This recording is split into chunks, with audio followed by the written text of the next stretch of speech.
মিশরে যে শুধু মমির পিরামিড রয়েছে তা নয়, এখানে রয়েছে এক ভুতুড়ে হিন্দু মন্দির।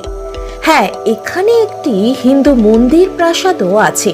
আর প্রতি রাতে এখানে চলে রহস্যময় সব ভুতুড়ে কাণ্ড কারখানা। মিশরে অবস্থিত হিন্দু মন্দিরের আদলে এই প্রাসাদ তৈরি হয় 1907 থেকে 1911 খ্রিস্টাব্দের মধ্যে। স্থানীয় ভাষায় এই প্রাসাদের নাম কুয়াশার ব্যারান। ভারতীয় স্থাপত্য ও হিন্দু ধর্মের প্রতি আকর্ষণ থাকায় শিল্পপতি ব্যারন এডওয়ার্ড এম পেইন এই প্রাসাদটি তৈরি করেন। এই প্রাসাদের মূলে ছিল একটি টাওয়ার, যেটি হিন্দু মন্দিরের শিখরের আদলে নির্মিত। তবে এই টাওয়ারটি ছিল 360 ডিগ্রি ঘুরতে সক্ষম।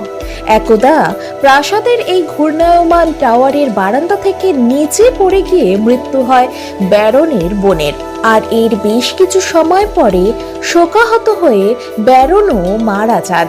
আর তারপর থেকেই রহস্যজনক ঘটনা শুরু হয় এই প্রাসাদকে ঘিরে। বলা হয়ে থাকে এই প্রাসাদে ঢুকলেই নাকি দেখা যায় রক্তের দাগ, কানে আসে আর্তনাদ।